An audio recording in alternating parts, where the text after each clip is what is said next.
my crafty friends, it's Andrea from Prairie Sky Paper Crafts, your independent Stampin' Up! Demonstrator in Manitoba. I was scrolling through Facebook yesterday and came across one of my favorite crafting sites. And somebody had asked what challenges people have when they're paper crafting. A couple of people had commented that they find it really challenging to use black and white papers. Now, these are all from the host paper pack that will be retiring May 2nd with the current annual catalog. And they have so many lovely black and white patterns on them. But, see if I can flip this stack over. The flip side has all of these really fun, vibrant tones. So I'm going to show you 2, possibly 3 different ways that you can use it. Let's see. And I really do love black and white just because it gives you a really awesome neutral starting base. Now, for something like this that has a really cool dimensional pattern and a graphic pattern with lots of white space, I would color either with blends or with the watercolor markers or even with a sponge dauber with a little bit of ink and just kind of go over it with my finger. So let's see, I'm going to pull this guy out, and I think these other ones as well. All right, so the first thing that I'm going to show you is how we can use 2 patterns together. So the stripey one on its own is a little muchish, but I'm going to pair it with this more black with a few white spots and see what we're going to turn out with this one. Okay, so I'm going to cut, it's 12 by 12 paper. So usually, unless I'm cutting paper packs to send out to customers, I usually cut my paper down to 4 inches by 5 1/4, because that is my traditional size that I like to use on a matte piece. So then I'm going to cut, let's do 3 inches. So I can actually get 2 cards out of this. Actually, I think we might make 4 cards today and see where we can end up. Nope. I trimmed it down too soon. And I'm going to put it on a black base. I don't use black very much for a matting layer, but I am for this because it really does kind of add that extra touch of elegance. It would also be really pretty on silver foil or even on a gray.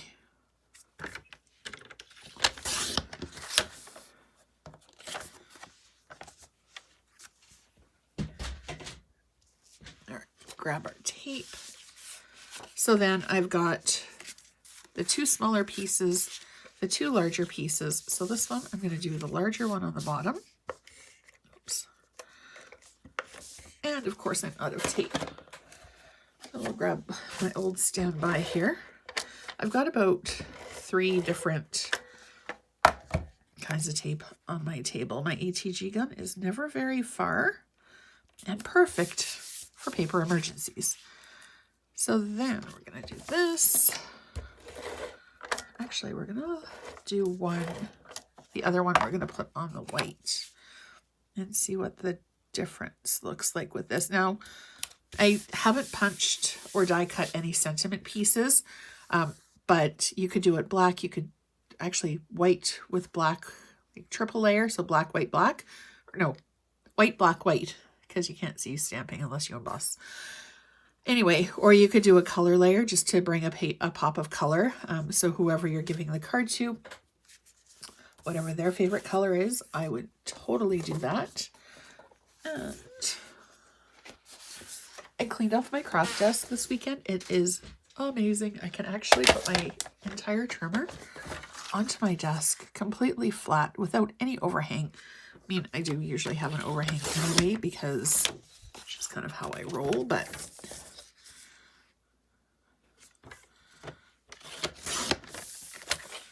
I'll put this guy on the white.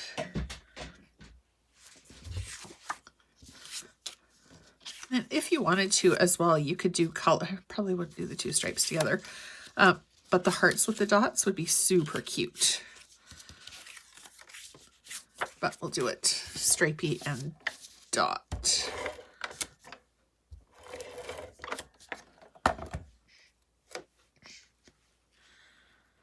So, and you can see too, I don't think I cut this the right size. Oh yeah, I did. Okay, not sure. Looked different, but it's fine. It's funny how stripe patterns can sometimes mess with your perception.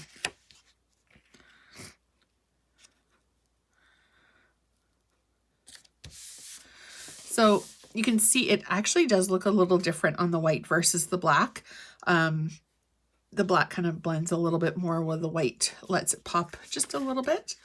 So we've got, that one is finished. Next, we are going to do something that I saw another demonstrator do not too long ago. She called it rip and flip, which I thought was a really fun way. I can't remember who it was, but I will go back, and if I can find the video again, I will. It's a funny thing about video, right? I mean, best of intentions, but you can never find it again. It was brilliant because it gives you a totally different look than the usual crisp, clean cuts of your trimmer. So this one I'm going to line up on, actually, you know what, while I have my trimmer out, I'm going to get ready for our next card as well.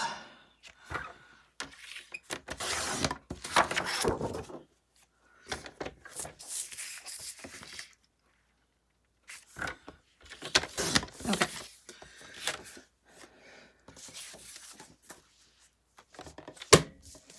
I think we're done with our trimmer. Okay, so now we've got our floral pattern here. I'm going to put it on the white again. Now, rip and flip is exactly what it sounds like. You take your paper and you rip it. So probably, I don't know, 2/3 versus 1/3-ish. And you can do it as straight as you want, or you can kind of weave it back and forth. Now, if you're ripping your paper and you're weaving it back and forth, you're going to get white parts and then solid parts. If you do just a straight tear, you're just going to get the either the white or the solid, depending on which way you rip it. I used to do this a lot just to get a distressed look. I haven't done it in quite a while though. And then you're just going to want to layer so that you have the ripped edge. Actually, I think I'm going to put the ripped edge that way. Or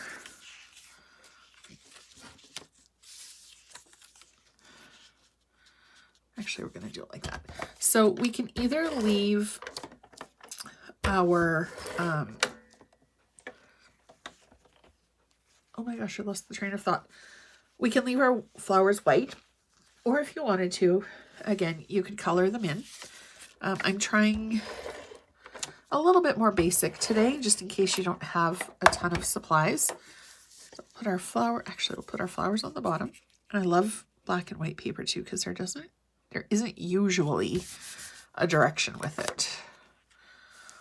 And then bring this down, just make sure that we have all of our seam covered. And then it just gives it, again, a little bit of a different look.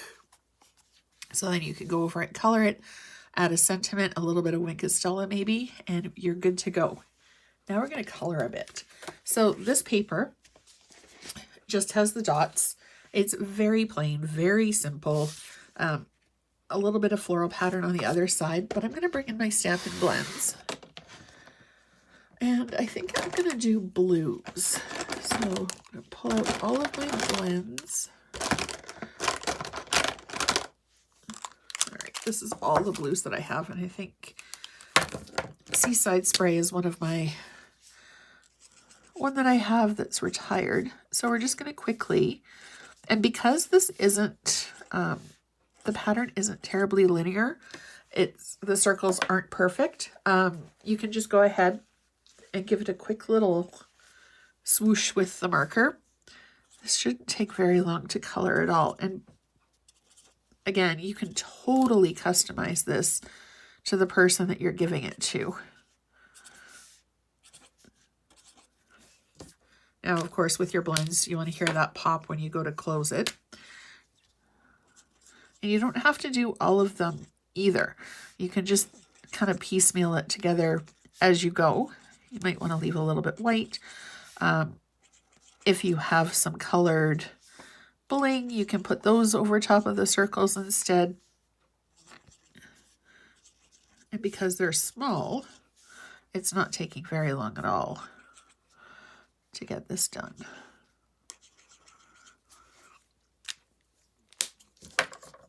And of course, if you wanted to, you could absolutely color the entire thing.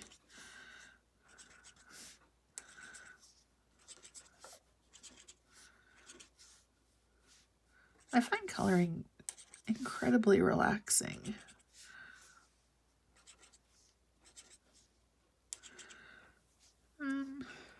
You know what? I haven't done any on this row.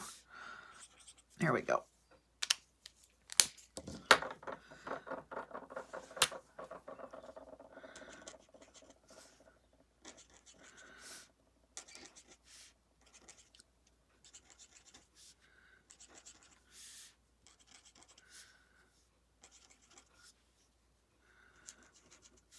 So no rhyme or reason to this, just going with the flow, going where the creativity takes me. So I love that about crafting. There's no right or wrong. You can do whatever the mood strikes, really.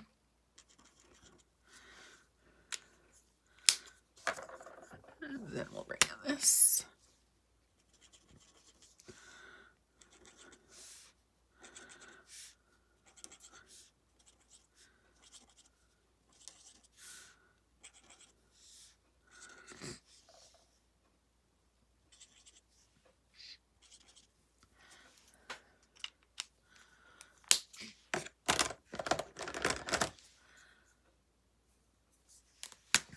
Bring in a little bit of pop of color, I think.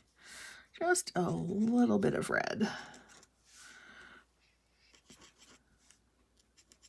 If you wanted to, you could change this up any color for any person. Actually, it might be fun to do it in like retro cartoon type colors, like reds and yellows and oranges. But this paper is a ton of fun to play with. I actually went through it quite quickly and ended up needing to order a second pack. So, and you can get this if you're placing an order where you qualify for host rewards. You can get this paper, and there's a ton in the pack. I think it's 24 sheets. I think we need just one more color. What are we going to use? You know what? Maybe we'll throw in a splash of yellow.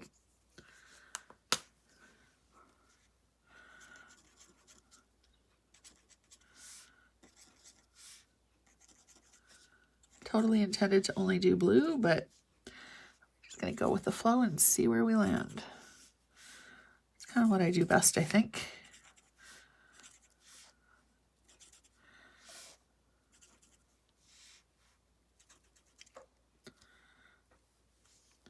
Do one more there. Okay. Yeah, I think we're going to call that done. And then we're going to bring in a pop of color. We're going to put Cherry Cobbler, nope, Poppy Parade is our base coat, or matte layer. I'm not sure what I'm talking about, base coat. It's like I'm painting or something. And then again, all you need to do is bring in a little bit of, oh, I wonder, oops, Craft-A-Lunch. That'll look cute.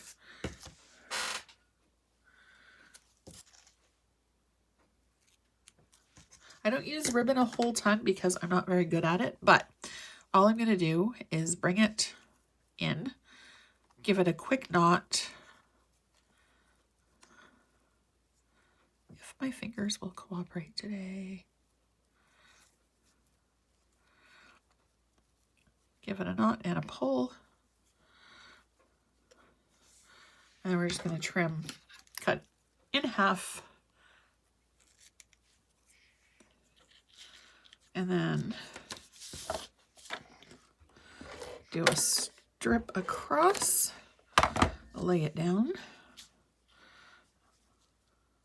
Now you want to make sure that there's enough of an overhang that you can take it across the back or around the back. Eek, that one's a little tight, but we'll make it work. And then just a little bit to pop it over. Pop it over. And then since I have my matte and my basic white already cut, when I have a card that I've added something to the back and I want to make sure that it sticks really well, I do like to add a couple of layers or a couple of stripes of tape just to make sure that it's going to stay exactly where I want it.